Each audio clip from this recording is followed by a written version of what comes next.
Hi guys, welcome to Sarita Kumari YouTube channel. जैसा कि हमने इस चैनल के माध्यम से इकोनॉमिक्स से रिलेटेड एक सीरीज चलाई हुई है। अगर आप लोगों को पसंद आए तो please like share and subscribe करके बेल आइकन प्रेस कर दीजिएगा। इससे भी पहले मैंने इकोनॉमिक्स से रिलेटेड बहुत सारी वीडियोज़ बनाई हुई हैं। अगर आप लोगों को पसंद आए तो please like share and subscribe कर दीजिएगा।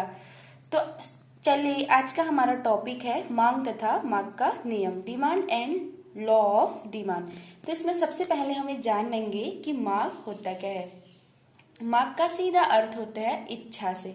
यदि किसी वस्तु को खरीदने की इच्छा होगी तभी तो उस वस्तु की क्या हो पाएगी, डिमांड हो पाएगी। अब हम डिमांड को एक दो डेफिनेशन के थ्रू समझते हैं। डेफिनेशन ऑफ डिमांड, तो सबसे पहले हम प्रोफेसर पेंसन के अनुसार एक डेफिनेशन है, उसको जान लेंगे। प्रोफेसर पेंसन है, उनके अनुसार मांग एक प्रभावी इच्छा है जिसमें तीन बातें शामिल होती हैं: वस्तु को प्राप्त करने की इच्छा, वस्तु को खरीदने के उपलब्ध साधन और साधनों को खर्च करने की तत्परता। जो प्रोफेसर पेंशन है, उन्होंने किसी वस्तु की मांग या डिमांड करने के लिए तीन कंडीशन रखी है। सबसे पहले व्यक्ति की इच्छा। यदि किसी वस्तु को खरीदने के लिए व्यक्ति के अंदर इच्छा जागृत होगी तभी वो उस वस्तु को क्या करेगा, परचेज करेगा। अब इच्छा तो जागृत होगी, अगर उसके पास दूसरा उन्होंने कहा है कि वस्तु को खरीदने के लिए साधन।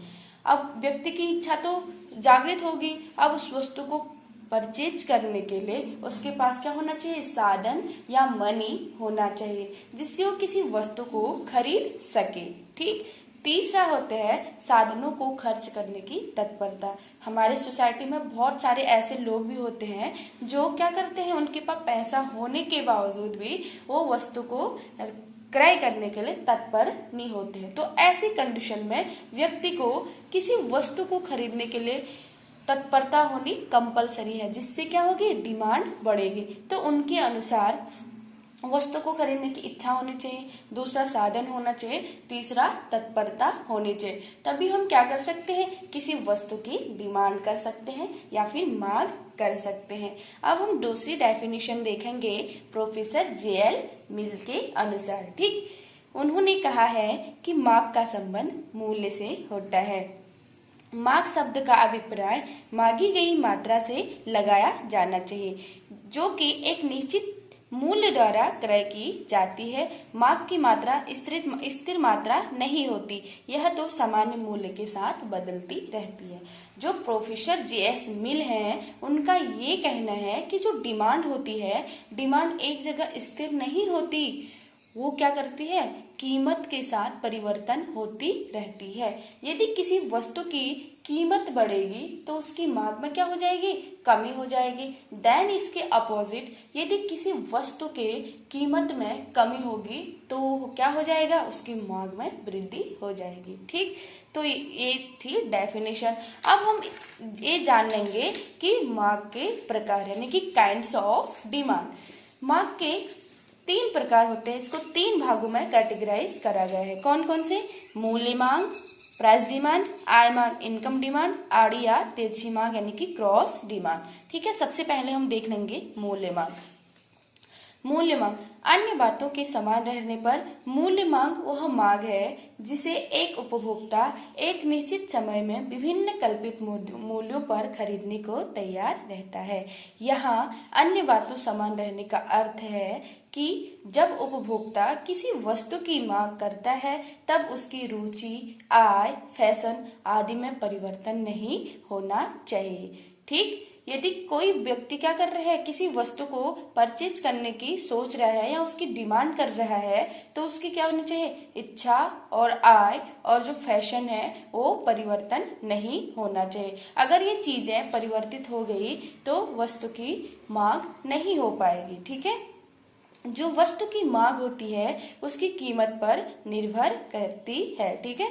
जो वस्तु की मांग उसकी कीमत पे क्या करती है, निर्भर करती है। अब हम इसको मूल्य मांग को एक डायग्राम के थ्रू समझने की कोशिश करेंगे। ठीक है। ये है हमारा एक्स एक्सेस, ये है हमारा वाई एक्सेस। इसमें हमने करी है डिमांड वक्र। ये हमारा जो है ये डिमांड वक्र है। ये है एक्स वस्तु की मात्रा, ये है वाई एक्स वस्तु का मूल्य। ठीक। अब हम इसको थोड़ा सा एक्सप्लेन करेंगे। इसमें जो ये डी वक्र है, डी और डी, इसको हम क्या कह रहे हैं, मांग वक्र। ये क्या हो रहा है, बाएं से दाएं की तरफ, नीचे की तरफ गिर रहे हैं, अर्थात ये क्या है, ऋणात्मक कंडीशन में है। ठीक, यही कारण है कि कीमत बढ़ने पर मांग घटती है और कीमत घटने पर क्या होती है, मांग बढ़ती है। ठीक, अब इस चित्र देख लेंगे कि OP1 कीमत, OP1 कीमत पर X वस्तु की मांग क्या है, ON है। ठीक, OP1 कीमत पर X वस्तु की मांग क्या है, ON है। जब X वस्तु की कीमत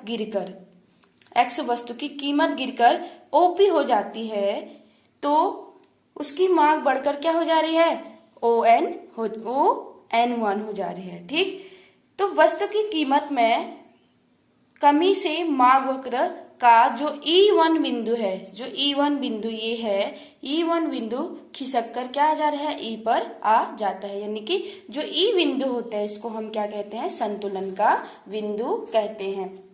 इसमें क्या हो रहा है, जैसे जैसे वस्तु की कीमत में कमी हो रही है तो वस्तु की कीमत में कमी होने पर उसकी डिमांड में क्या हो जा रही है, वृद्धि हो जा रही है। और जैसे जैसे वस्तु का प्राइस बढ़ रहा है तो उसकी जो वस्तु की मांग है उसमें क्या हो जा रही है, कमी हो जा रही है। इसीलिए जो कीमत और वस्तु की कीमत और उसकी मांग पे विपरीत संबंध पाया जाता है। आई होप कि ये आपको अच्छे से समझ में आ गया होगा। अब हमारा दूसरा है, इसका जो है वो है आय मांग, यानी कि इनकम डिमांड। उसको हम देखते हैं। आय मांग का अभिप्राय वस्तु और सेवाओं की उन मात्राओं से लगाया जाता है जो किसी समयावधि में अन्य बातों के समान रहने पर उपभोक्ता अपने विभिन्न आय स्तरों पर क्रय करने की तत्परता दिखाता है। ठीक, जो क्या करता है, यदि व्यक्ति के पास आय होगी तभी वो क्या करेगा, उन वस्तुओं को खरीदने की इच्छा रखेगा। अब जो आय होता है, आय को हम किससे डिनोट करते हैं, y से डिनोट करते हैं। आय, y का फलन है dx = fy। आय मांग के अंतर्गत दो प्रकार की वस्तुओं को हम खरीदते हैं। पहले तो कौन से, श्रेष्ठ यानी कि सुपीरियर वस्तु, और दूसरी वस्तु जो होती है हीन या निष्कृष्ट, जिन्हें हम क्या कहते हैं, गिफिन वस्तु भी कहते हैं। ठीक, तो इसमें जो आय मांग है इसमें हम क्या करते हैं, दो टाइप्स की वस्तु को क्रय करते हैं, श्रेष्ठ और हीन वस्तुएं। अब देखो, श्रेष्ठ वस्तुएं क्या होती हैं, जो श्रेष्ठ वस्तुएं होते हैं इनका मांग वक्र का ढाल क्या होता है, धनात्मक होता है। यानी कि आय में वृद्धि के साथ साथ मांग में वृद्धि होती है। इस प्रकार व्यक्ति की आय का सीधा संबंध वस्तु की मांग से होता है। कहने का मतलब ये है कि जो श्रेष्ठ वस्तु है, श्रेष्ठ वस्तु वह वस्तु होती है जिसकी प्राइस क्या होती है, अधिक होती है, उसकी क्वालिटीज भी अधिक होती है। मान लिया जाए एक व्यक्ति, ठीक, एक व्यक्ति है, वो पहले महीने का कितना कमाता है, 10,000 रुपये कमाता है। तो 10,000 रुपये में वो क्या करेगा, पहले वो मोटा चावल खा रहे हैं। ठीक, मोटा चावल का वो क्या कर रहे हैं, उपभोग कर रहे हैं। जैसे जैसे उसकी सैलरी 10,000 से 50,000 में जाती है तो वो क्या करेगा, अच्छी अच्छी क्वालिटीज का चावल लेना पसंद करेगा। इसीलिए इसका यही मतलब हुआ कि आय में वृद्धि के साथ साथ उसकी मांग में भी वृद्धि होती है। श्रेष्ठ वस्तु ये होती है। ठीक, दूसरा जो इसमें टॉपिक आ रखा है वो है हीन वस्तुएं। अब हीन वस्तुएं वे वस्तुएं होती हैं जिनका मांग वक्र का ढाल क्या होता है, ऋणात्मक होता है। इन्हें क्या कहते हैं, गिफन वस्तु भी कहते हैं। यानी कि जो जो उपभोक्ता की आय बढ़ती है त्यों त्यों वह ऐसी वस्तुओं की मांग को घटा देता है। इस स्थिति को हम क्या कहेंगे, हीन वस्तुएं कहेंगे। अब जैसे फॉर एग्जाम्पल, एक व्यक्ति पहले पर मंथ कितना कमा रहे हैं, 5,000 रुपये कमा रहे हैं। उसके घर में पहले क्या थी, ब्लैक एंड व्हाइट टीवी थी और रेडियो का उपयोग कर रहे हैं। अब जैसे जैसे उसका क्या हो जा रहा है, इनकम में वृद्धि हो रही है तो एलईडी, ठीक, एलईडी खरीद रहे हैं और अच्छी अच्छी चीजों का वो क्या कर रहे हैं, उपभोग कर रहे हैं। इससे क्या हो जा रहा है कि जो ब्लैक एंड व्हाइट टीवी थी उसकी डिमांड में कमी आ जा रही है।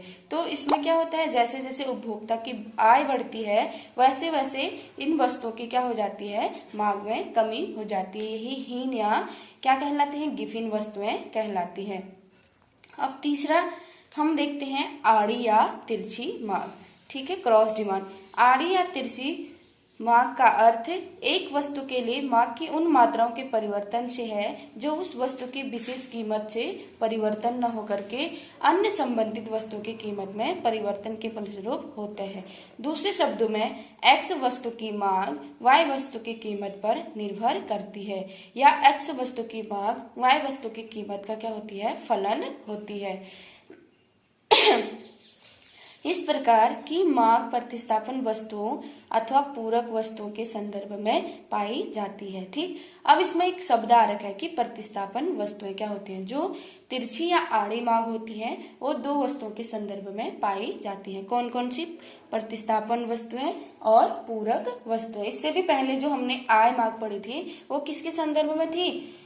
वो थी गिफिन और श्रेष्ठ वस्तुओं के संबंध में। अब हम इसमें देख लेंगे कि जो तिरछी या आड़ी मांग होती है प्रतिस्थापन वस्तुएं होती क्या है। ठीक है, जिन वस्तुओं का एक दूसरे के स्थान पर प्रयोग किया जाते हैं उन्हें हम क्या कहते हैं? प्रतिस्थापन वस्तुएं कहते हैं। उदाहरण के लिए जैसे गुड़ चीनी का क्या है? प्रतिस्थापन है। ठीक, यदि मान लिया जाए यदि चीनी की कीमत बढ़ती है तो गुड़ की मांग क्या होगी? बढ़ेगी, क्योंकि चीनी की अपेक्षा गुड़ सस्ता है। यही कारण है कि प्रतिस्थापन वस्तुओं की मांग वक्र का ढाल क्या होता है? धनात्मक होता है। प्रतिस्थापन वस्तुओं का सिंपल तरीके से हम ये समझें कि एक वस्तु के स्थान पे दूसरी वस्तु का हम वहां पे क्या कर सकते हैं? उपयोग कर सकते हैं। यदि एक वस्तु की कीमत में वृद्धि हो रही है तो जो उसके स्थान पे दूसरी वस्तु को हम क्रय कर सकते हैं। जैसे फॉर एग्जाम्पल मान लिया जाए दूध, चाय और कॉफी। यदि दूध की जो कीमत है उसमें वृद्धि हो रही है तो हम क्या करेंगे? चाय से ही गुजारा कर लेंगे। यही हमारी क्या होती हैं? प्रतिस्थापन वस्तुएं होती हैं। अब देखते हैं पूरक वस्तुएं। पूरक वस्तुओं के संदर्भ में प्रतिस्थापन वस्तुओं से विपरीत बात होती है। यदि एक पूरक वस्तु की कीमत में वृद्धि होती है तो दूसरी वस्तु की मांग बहुत घट जाती है। उदाहरण के लिए क्रिकेट बैट के मूल्य में वृद्धि के कारण क्रिकेट बॉल की मांग कम हो जाती है, क्योंकि बिना बैट के बॉल का अस्तित्व नहीं रह जाता। ठीक, तो जो ये पूरक वस्तुएं होती हैं पूरक वस्तु के बिना यदि हमारे पास क्या है? बॉल है, ठीक, बॉल है और बैट नहीं है तो बॉल का कोई महत्व नहीं है। इसी प्रकार हमारे पास क्या है? इंक है और कलम नहीं है तो कलम का कोई अस्तित्व नहीं होगा। इसीलिए जो पूरक वस्तुएं होती हैं पूरक वस्तुओं को एक दूसरे की रीढ़ की हड्डी माना जाता है। जब तक कि दोनों वस्तुएं हमारे पास अवेलेबल नहीं होंगी तब तक हम कोई कार्य पूर्ण नहीं कर सकते। ठीक।